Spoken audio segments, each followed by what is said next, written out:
Hello, and welcome to episode 118 of Nintendo Therapy, a show about the latest Nintendo news and rumors, as well as a celebration of all the things Nintendo. And joining me this week in the queue for a Switch 2 pre order is Harrison Hey, welcome back, everybody. and Sean. I was just excited Monty Mole is a driver in Mario Kart, so I was right about something. You indeed were. But back to what I said in my intro. Am I the only one of the three that was trying? I know Harrison's not in this country, so his pre-order situation's a little different. Sean, were you trying to get a pre-order last night? So apparently I misunderstood the Nintendo registration thing, so that's May that they're sending emails out Yeah. for I mean, so they accept that you registered for the day they announced it, and then it's like a lottery. They're gonna let people know yeah. who they selected May 8th. So so I'm waiting on that, but my brother-in-law randomly at 2 in the morning just went on Best Buy and was able to get one, so I have no idea. Well, I don't know why, because I happened to have lucked out in that I was at an office job. Like I have a seat at a computer. I was literally spending, I think I spent until 3 in the morning fighting all the websites, seeing all the updates live, get sent out like, oh, Walmart has them relisted now. Oh, because they would keep getting listed as out of stock, and then they would go back in and out of stock, and I was just like constantly on there, never got one. Um, I like I think I came close one time because it flagged my credit card for suspicious activity, which I had to tell it, no, I'm spending this. Um, and then I didn't end up getting that. So I don't know. Maybe that was my one shot and I lost out on it because of security reasons. I don't know. But I didn't get mine. So looks like I'll probably end up, unless they're charging like $1,500, paying a scalper. We'll see what they so far the eBay prices are like seem to be like 800 was toward the higher end of what they're gonna scalp these for. We'll see what it ends up being. Yeah, I've seen 7 something seems to be the average. Yeah. So all the people who complained. No, you know what? That was the most frustrating part of this to me, though, by the way. Let me get that off my chest.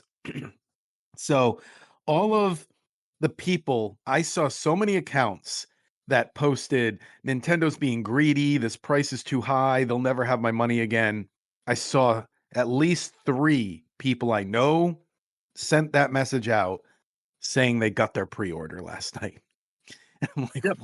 what? Why can't I get mine? This person, he didn't even think the price was right. So I don't know. No justice in the world. It's all random. It's all random nonsense. Um, but yeah, it's they I don't think this problem will happen again, is something I texted Sean earlier. I think this is like just unprecedented demand. I saw an article this afternoon that said that Bloomberg, they're in a lot of Nintendo news lately. Bloomberg is really into Nintendo. Yeah. Um, they were saying they're predicting this might be like the biggest system launch of all time, and they think they could even go as high as 6 or even 8 million units.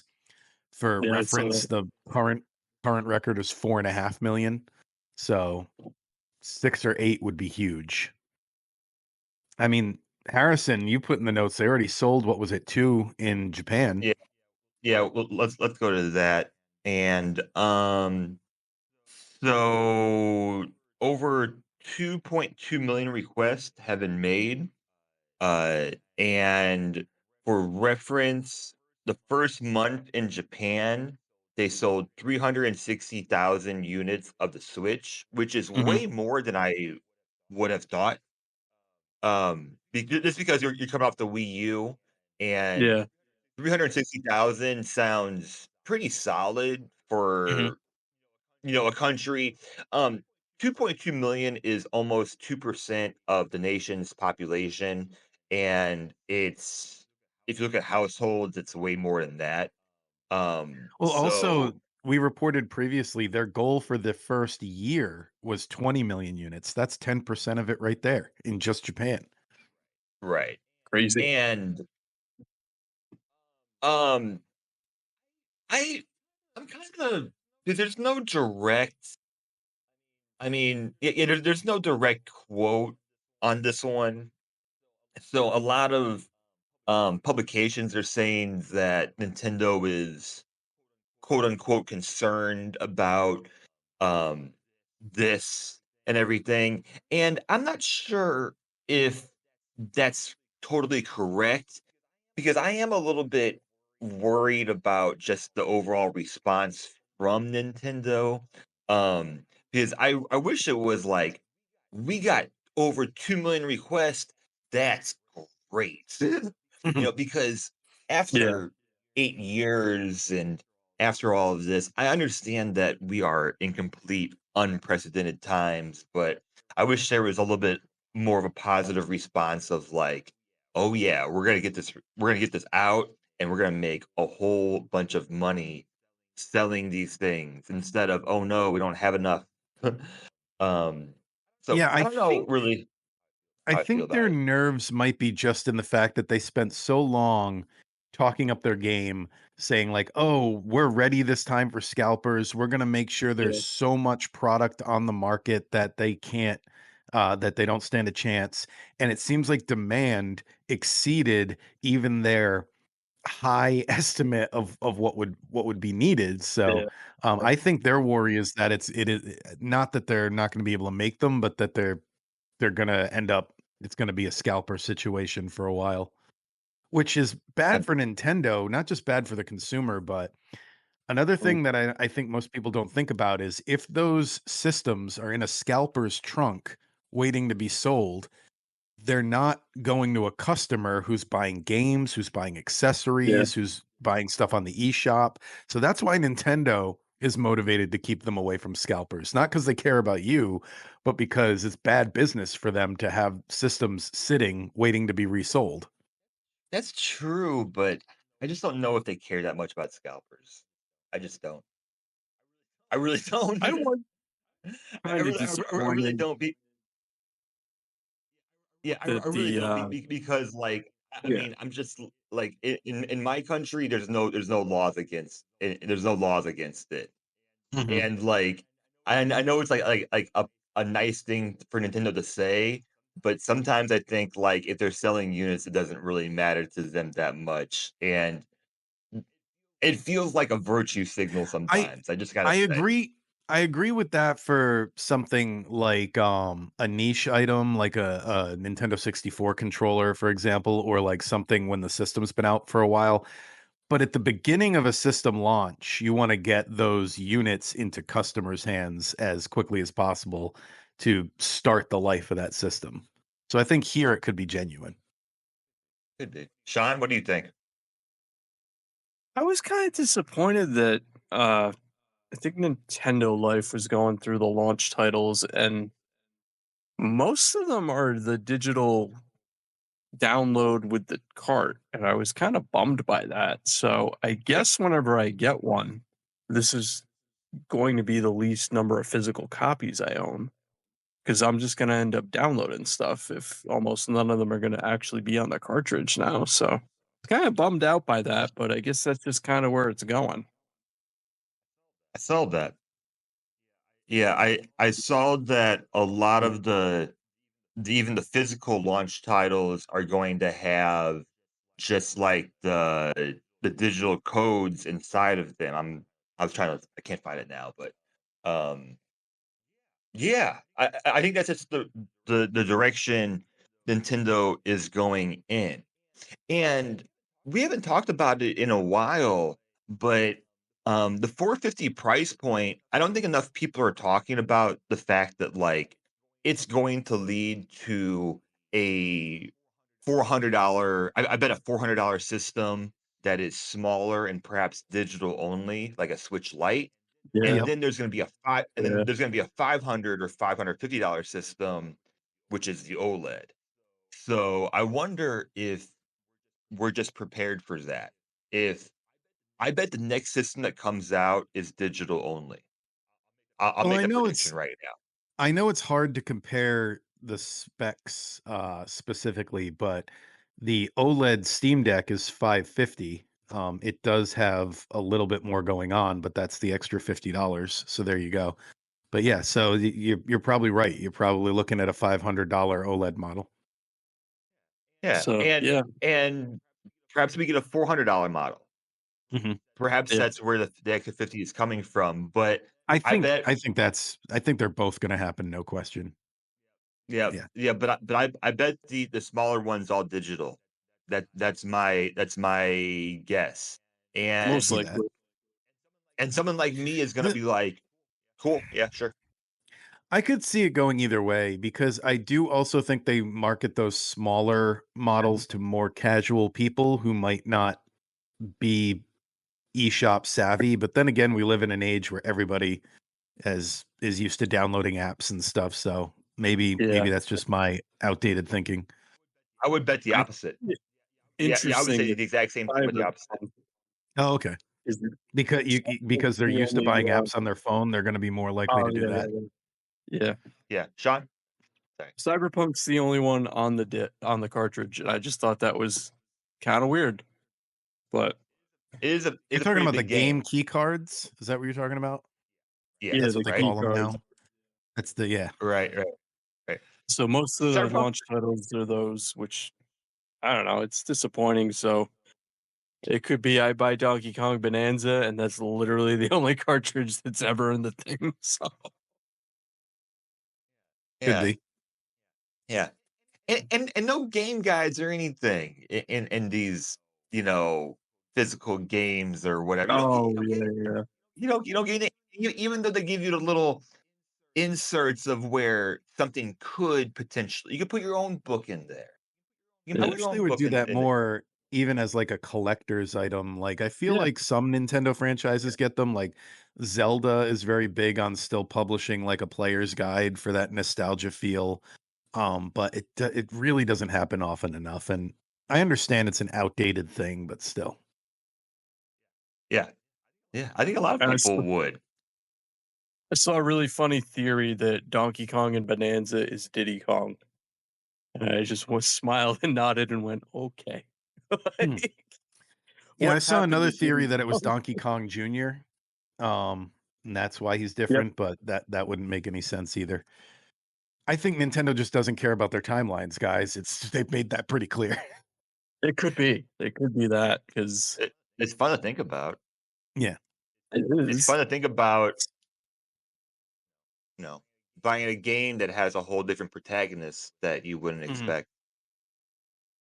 Well, that leads into something I wanted to talk about. Maybe Bonanza is planned to be a future pack-in because it's something I don't see a lot of people talking about is the Mario Kart World bundle in all its ads says that it's limited time only, and they've basically confirmed that it's only going to be a bundle until fall of 2025. Yep, So I think they're, definitely going to start marketing a new bundle at that point.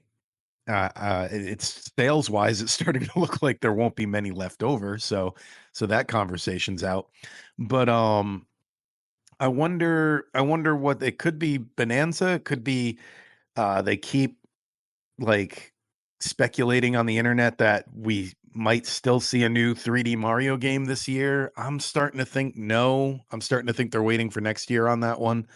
Um, but we'll see how much they market Bonanza to determine that. I Anyway, think it's I don't know. Metroid. It's Metroid could Metroid. be, Yeah, but Metroid.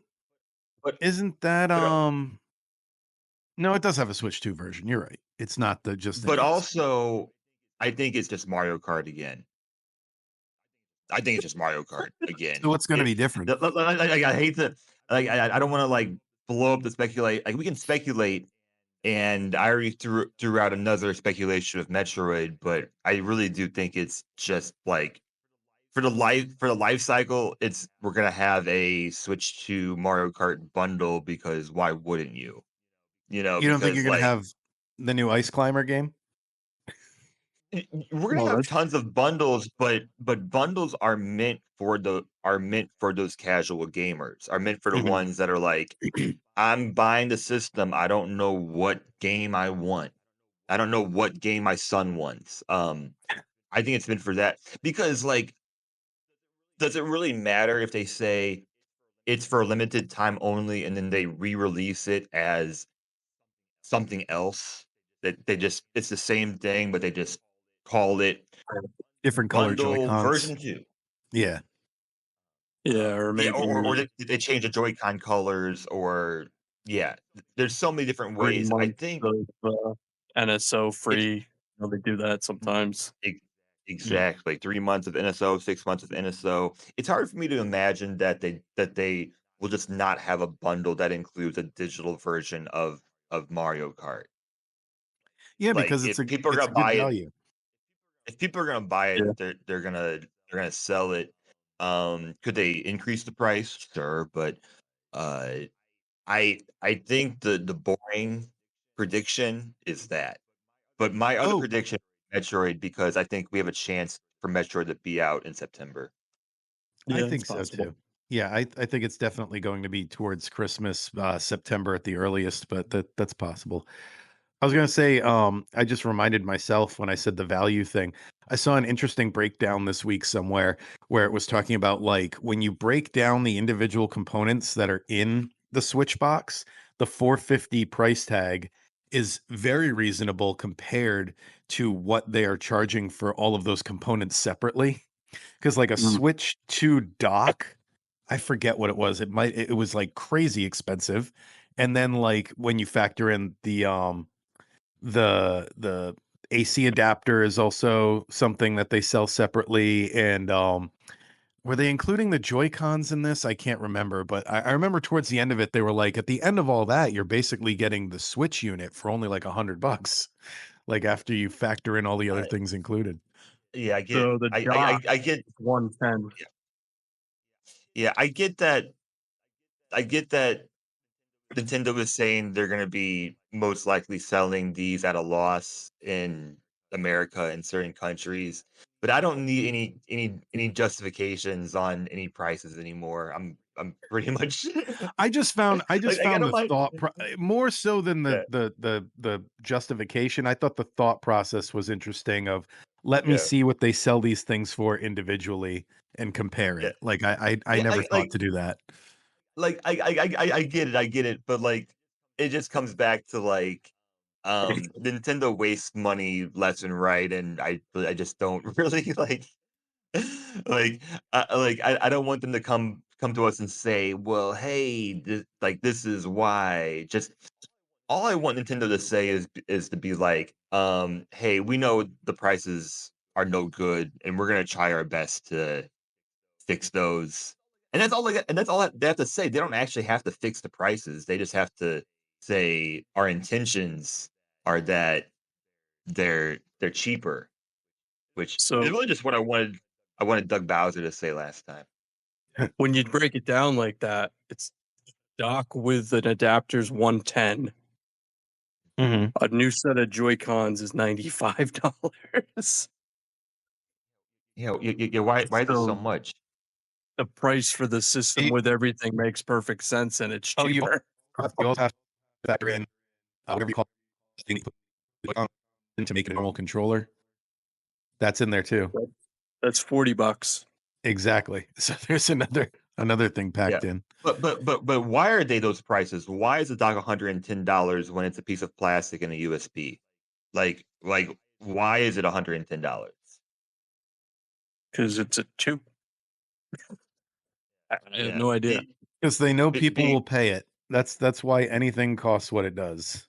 because isn't it Nintendo that's setting those prices Yeah, against itself? absolutely. Yep. Because like in reality, isn't a dock like $5? Like isn't a dock like aren't the Yeah. margins on it ridiculous? I'm looking at mine right now. It's yeah, it's mostly plastic.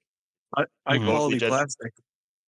yeah, it's mostly just like a USB charger that has a Yeah. nice case around it. No offense. But the new docks do look It's got the fan quite in it nice. though, so maybe that Mhm.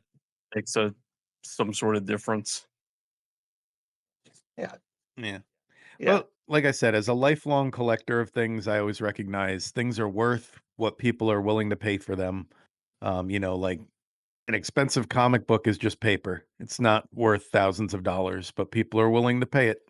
So that's what Eh, it's worth. eh, I've already commented saying that the hardware price is fine. The hardware Mhm. price is, I think, right on the money. It's just everything else. It's just Yeah, everything else absolutely. that they've decided needs to have a price. Uh, I so did I kinda don't. go down a rabbit hole. I went through the list of games, and there should be about 30 games they could add on in addition to what they've announced between Nintendo, Sega, and Capcom, because everybody else I'm kinda iffy on, but I feel like Sega and Capcom, they have a good relationship with, so it could have a bigger library than N64 does on there right now. Yeah, I'm pulling up the list right now. I'm curious how many Nintendo 64 games they have. That would make sense. Because Yeah, there's because they're yeah. yeah, there's not much left they can add to that. We'll Um, see yeah, it's how far we get, if it's a complete system or not, because do we get GameCube remakes that they actually sell on Right. the Yeah, Switch yeah, yeah. too? But I don't know because they're giving us, um, I guess the one that I'm interested in is Twilight Princess, I guess, because I Oh, could see them what are they doing. do with their cube? Right, because the rumor forever was Wind Waker, Twilight Princess, but now we're getting Wind Waker, but then there was Yeah. no news of Twilight Princess. So I wonder well, if I'm sorry. yeah, I just the way I think Nintendo views it, and again, I could be wrong, but I think they're locked into how those were released originally because when the HD versions came out on the Wii U, Same thing. they did it exactly that way. Wind Waker came out first because it was released first, and then Twilight Princess came out a little bit later because so Yeah, they could just be viewing it as like, oh, they have to come out in this order because that's the order we released them in, you know? yeah. it They're could be, weird like that. or it's getting remade. It's Yeah. a more fun version. But I agree with you. I've been meaning to I do agree at the replay. time. Yeah, I've been meaning to replay the Wii U HD version because I remember all the changes they did for Wind Waker, but I can't remember besides like enhancing the visuals much of what they changed in Twilight Princess. I can't remember that being different really much at all. So I'll have to go remind myself. I haven't It's a played it since the Wii version when it launched, so I haven't Mm, played that game again which in is the 20 something backwards years, version, so and yes. I get lost every time I play that one. Because for people who don't know what I'm talking about, the map is backwards so that the Wiimote would work. They just Yep. mirrored the game so that the sword would be in Link's right hand. So the whole map is backwards, and I, I I played the GameCube version where that wasn't the case, and the HD version goes off of the GameCube version because that's the correct map layout. So I've had 2 versions with that map, so anytime I play the Wii version, I'm like, "Where am I?" The whole world backwards. So the HD version just looks nicer. That's the only difference. They didn't alter anything else. Okay. Then my Yeah. memory was correct.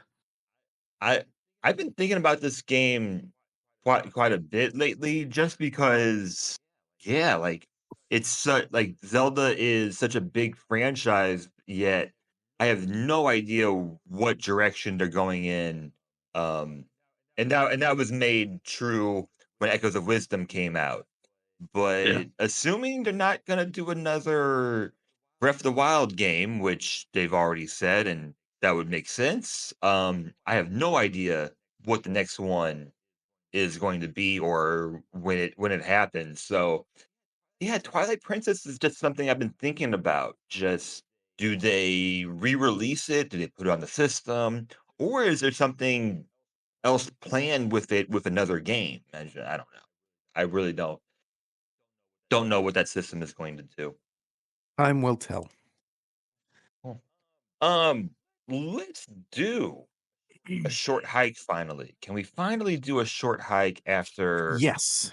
after a week after a week? So Kevin and I have had the segment idea for like 2 months now.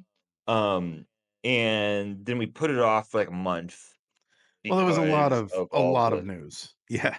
with all the news, but I'll put the blame on me, the fact that, like, I came up with segment ideas when when I knew that we were gonna be, like, bombarded with news for the next forever, until now, until this very Hmm. moment. So, what we did is Kevin and I each chose a game for us that we like or we love, and the other person has never played before and is available on Switch. Since I'm kind of the indie guy of this podcast, I wanted to do an indie game, and the one that I chose is a short hike. Short Hike was released August of 2020 in North America, so it was released right during the time of COVID. I played it in 2021, and for me, it was my third favorite game that I played in 2021. Sole developer, very short game, as the title suggests. So, Kevin, what did you think of this game? I mean, this was like the coziest of cozy games. I really just was feeling that vibe. I can't wait to play this on like a rainy day or like a camping trip. It's a very zen experience. And I wrote in my notes the thing that I'd most compare it to is I don't know if how many people are going to understand this reference, but it felt like playing an episode of Little Bear. Like it was that kind of like relaxing Fair. vibe. Um so if anyone remembers that show, I don't think it's still on. Um I did think it could have used a map, but I also know they probably intentionally left that out to make you feel more like you were on a real hike and really exploring the island. But there were times where I got a little disoriented and with multiple playthroughs, I'll probably get over that. I'll probably know this island like the back of my hand at some point. Um I don't know. I think they could franchise this out. They could easily make a sequel called Another Short Hike. To make a short hike, another short hike, and then a long hike. There's the trilogy. Um, Or so prison yeah. escape. I think it's also funny how so many games now seem to have the same Animal Crossing style fishing mini game in it. It's like if you put fishing in your game, this is how it has to be now, is the shadow of the fish and you tap the button to catch it. But it's fun every time. I like that they have a variety of fish for you to collect because I love collecting things. And um oh, it also opened on a car trip, which is another trope that I'm starting to see in these types of cozy games is it opens with like your journey to the destination. Um I played it on smooth because I thought the crunchy graphics were a little aggressive. How do you play, Harrison? Yeah, I've always played it on Crunchy, I guess. I never really Okay. thought about it. It is a little bit um it is distinct. It is a Yeah. little bit rough, I guess you could say, intentionally. Mhm. So yeah, I've always play on the default, never really thought about it too much. It could also be that I played the majority of it handheld, so I don't know if they just stood out more being handheld, but Could I be. actually played this on vacation, so yeah. Could be. This is like my airplane game usually, because yes, it is cozy, and sometimes I'm just trying to relax myself a little bit, and it's also the perfect length if you're Mhm. taking like a 1 or 2 hour flight.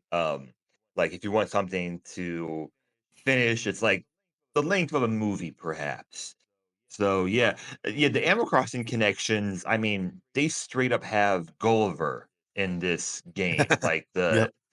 Like the fishing character is like a one for one match of the Gulliver in Animal Crossing as well. And yeah, I love the idea of having a series, and I just love that this person, the sole developer, made a game, made it the length that it was, and made a a nice ending to it I was about to because mention the ending. It's the game's got a lot of heart to it. Yeah, and that reminded me of Firewatch, which also has like a pretty emotional story going on and is also a shorter experience. yeah. Um the sound design reminded me of Minecraft at points too, in a good way, in like a cozy, relaxy kind of way. So it's got that going for it. It was almost like if the Great Plateau in Breath of the Wild was like a full game. Mhm, mhm. It has Zelda influence for sure. It's got a lot, It's yeah, a lot of different yeah, things in yeah, there, but yeah.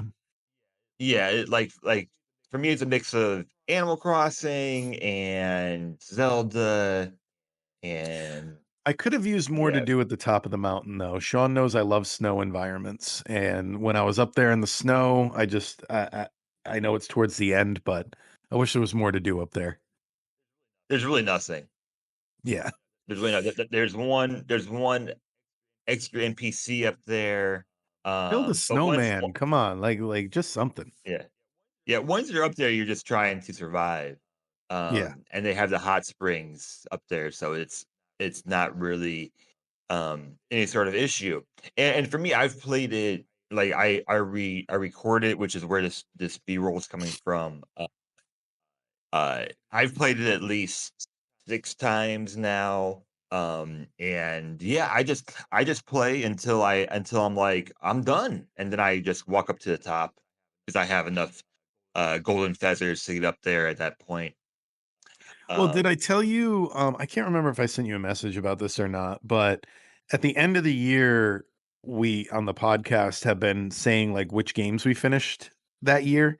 And this year, I think I'm going to rank them. So at the end of the year, you can find out where this one ranked because obviously I did finish it.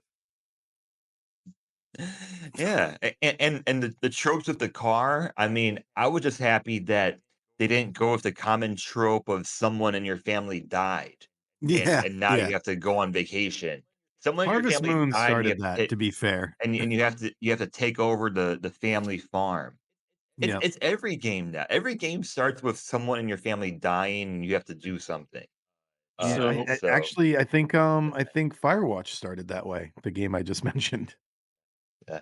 I didn't play it. I'm gonna guess it doesn't have a Resident Evil 4 ride into the village to get the president's kidnapped daughter feel going. Seems kind of No. a Yeah. little Now more wholesome than my Yeah. taste seems to be. you don't have cell phone service to call your mom, so you have to go to the top of the mountain to get cell phone service. That's it. Okay. So it's on sale till tomorrow, so maybe I'll give it a It's shot. constantly on sale though, so Is you it? missed tomorrow, yeah. yeah, it's always on sale, and it's a fantastic game. I mean, I'm sure I bought it at the full price of $8 when I I'm got gonna it. say it's only Um, $8, so and Oh, speaking of games that are on sale, that won't be by the time this episode is posted, I bought Nino Kuni this week for $10. That's a good price for that game, buy it. mhm, But a anyway, lot of content in that game. yeah. Uh, so yeah, I'm super happy that you played this one, Kevin. You know, it's still in my top 10, maybe top 5 of indie games on the Switch system. Um, I Yeah, think that's it's great. something we're gonna have to do an episode on before the Switch 2 launches. I've said before, I wanna talk about our most played, and we should also talk about our favorite because 'cause they're not gonna be the same things. Yeah, and indies will be either episode or I'm gonna be doing it as Mhm. a bonus episode because I probably have a whole hour of indies to talk about. So super happy you played this one. Highly recommend it Yeah, I liked it.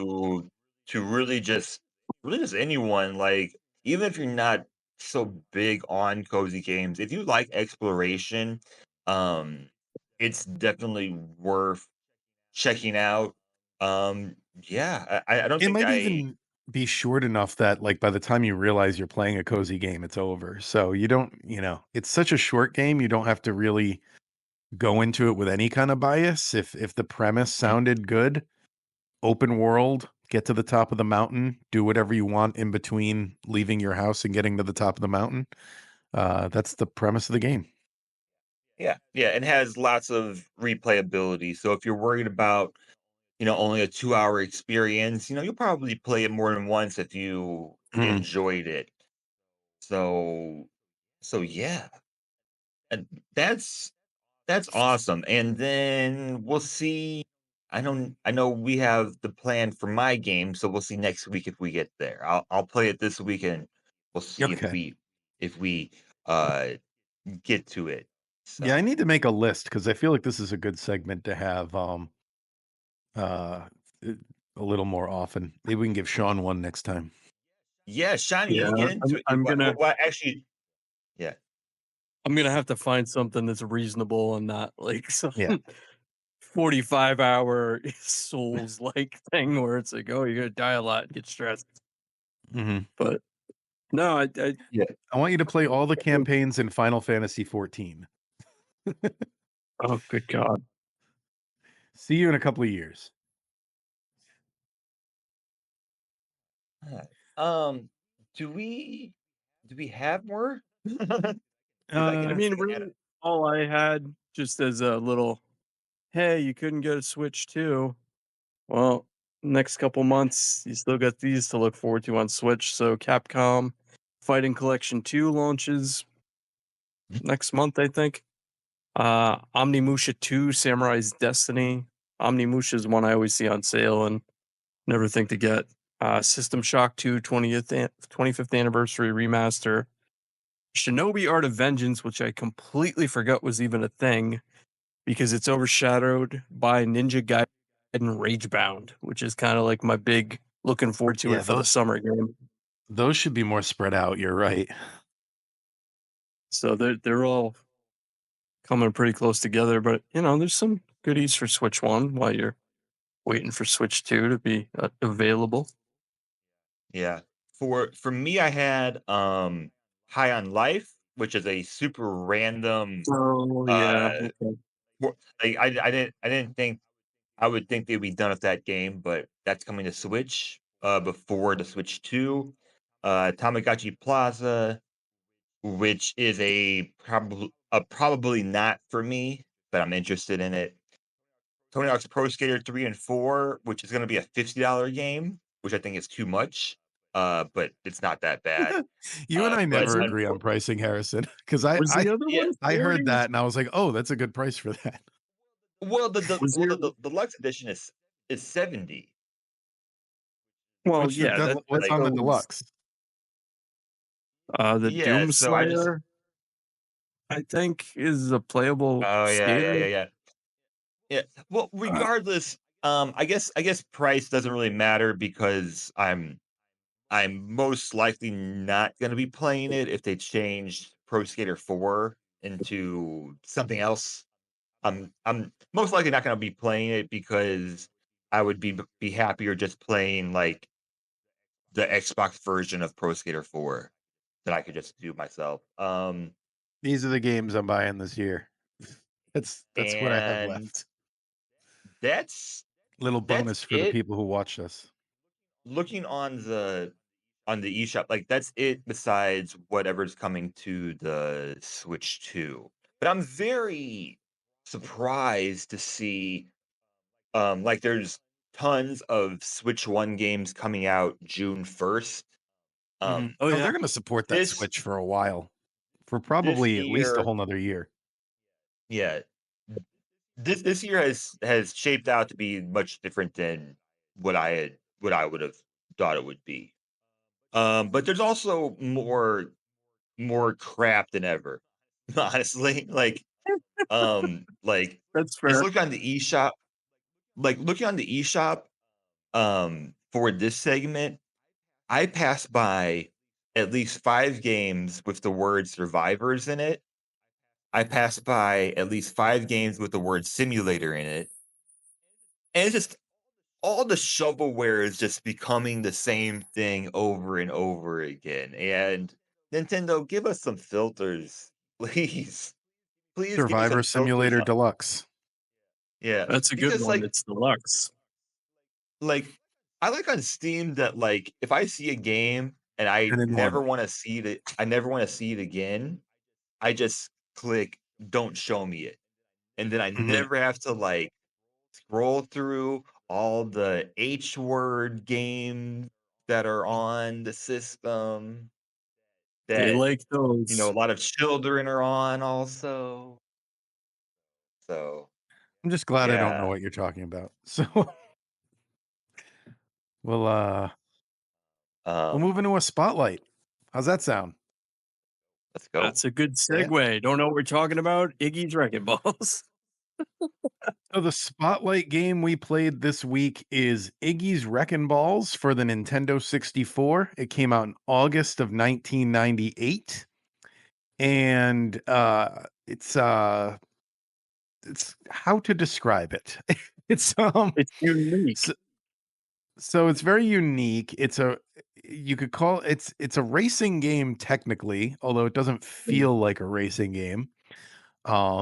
You play as these bouncing balls that are on what looks kind of like a Hot Wheels track. There's not really a whole lot of 3D feel to it for it being a Nintendo 64 game. You're kind of really on rails for this racing game, like literally on a rail.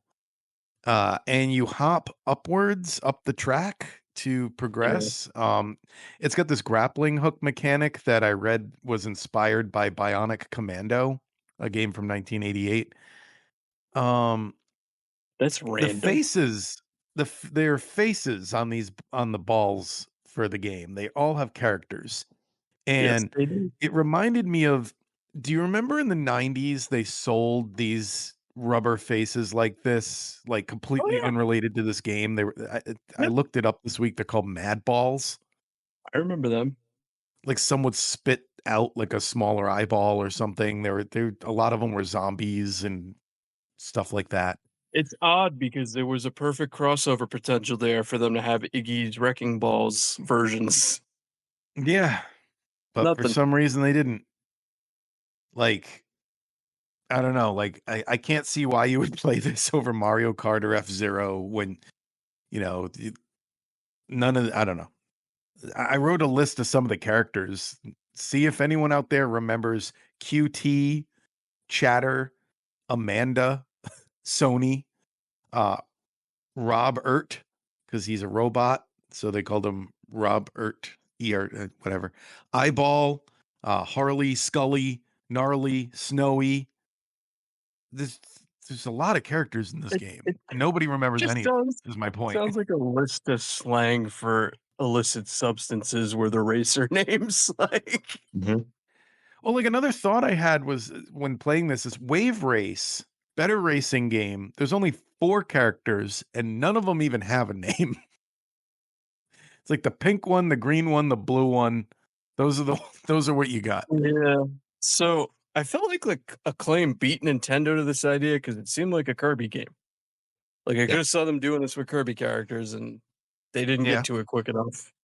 Yep. I thought the idea was creative, but it's so skill-based, and I don't have the patience now to, Mhm. like, try to get good at this, so Yeah, when people I know I'm ragging on this game a lot, but you know, we're a positive enough podcast, we can. When people on the internet say that Nintendo 64 games haven't aged well, I feel like this is exactly what they're talking about. And like a lot of people will argue the classics that actually have aged very well. Like, oh, well, what about Paper Mario? What about Ocarina of Time or Mario yeah. 64? What the people are talking about is games like this. Which is I feel like if this game came out now, it would have this amazing online community of people making races, like tracks and Mhm. stuff.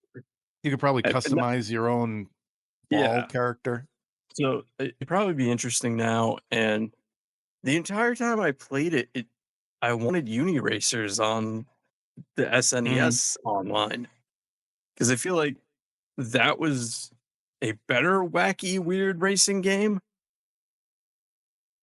Yeah, I mean, I wish I had the words to describe like this game is so 90s, early 2000s. Yeah, It yeah, like yeah.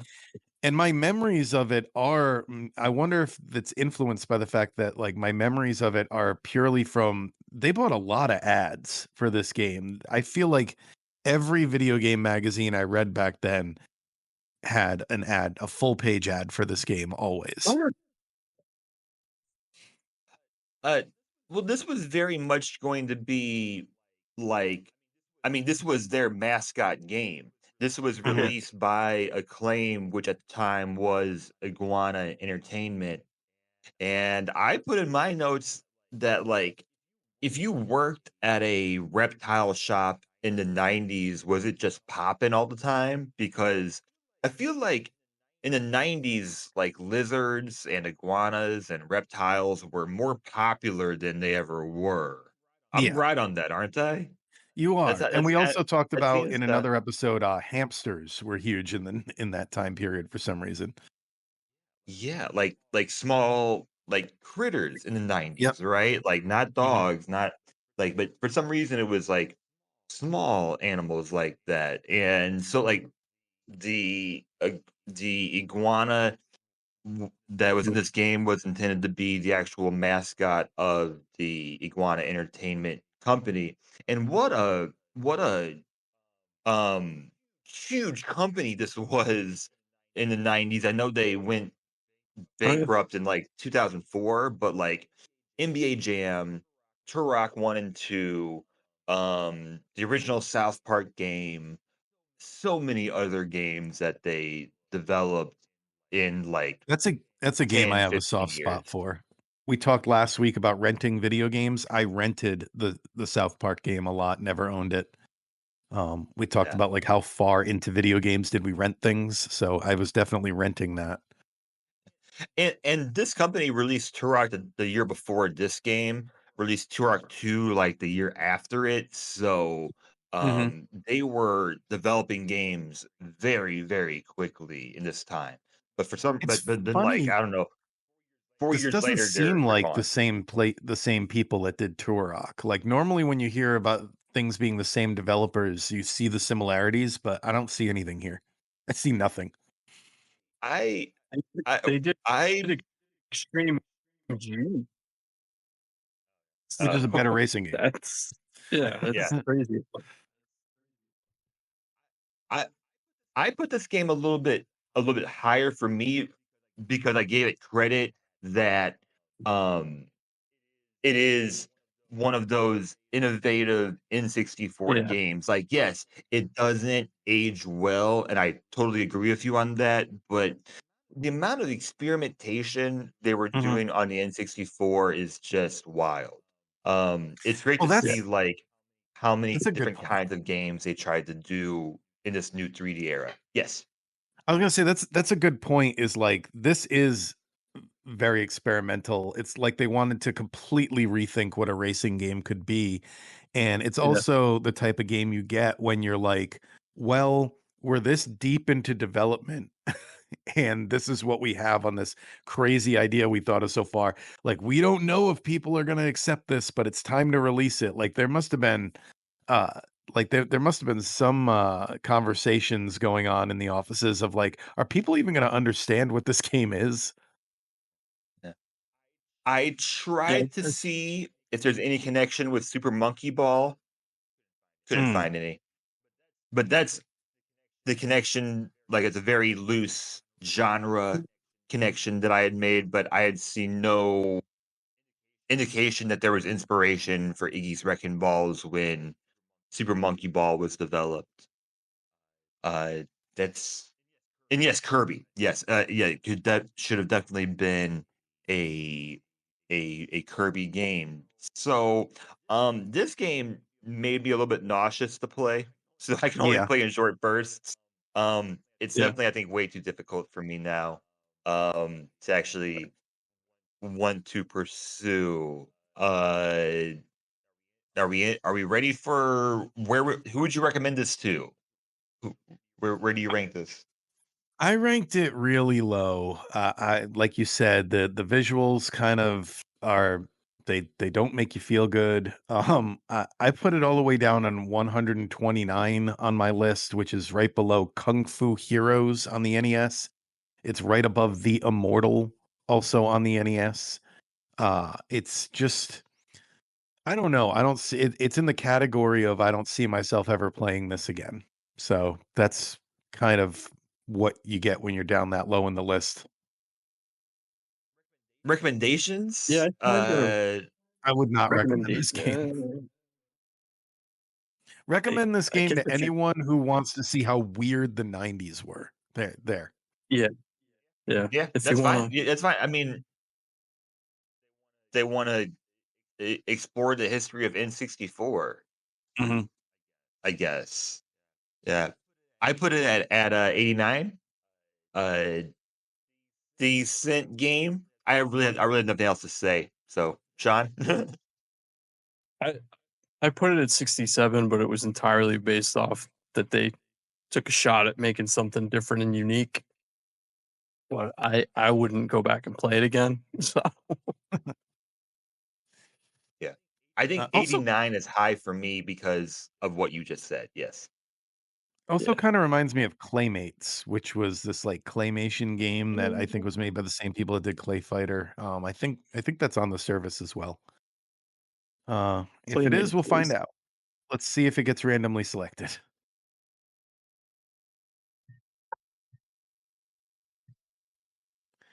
All right, no Claymates.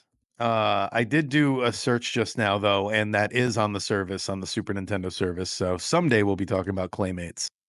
But Oh, next week we're talking about Earthbound Beginnings, and I also paired that with Earthbound on the Super Nintendo because they're basically the same game.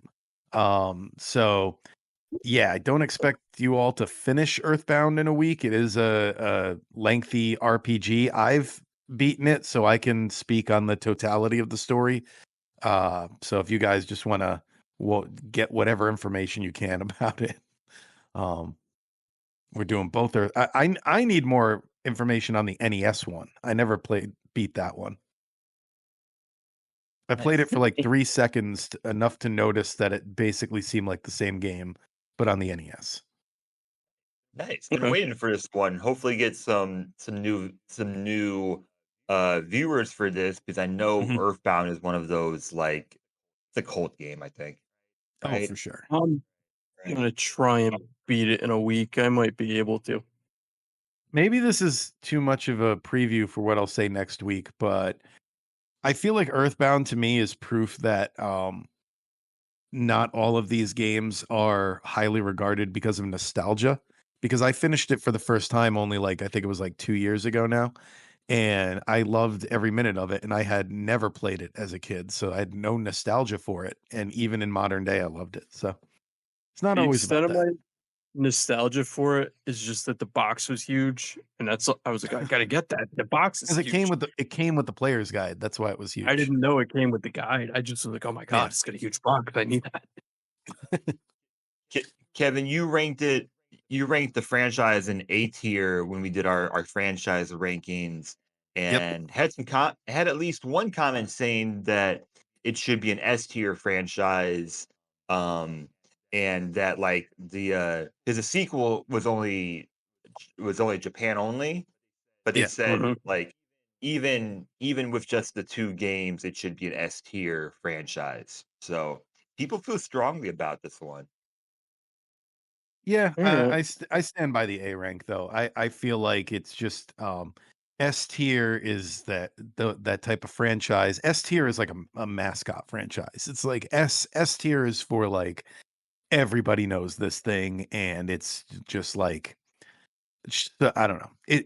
Earthbound Right. is good. That's why it's at A. It's good. It's just not I don't view it as S tier. Sorry. Right. Right. it's good, but honestly, are these guys anything but a Smash character to a casual Nintendo fan? Yeah. So Whether or not that should be the case is a different conversation, but that's the world we live in.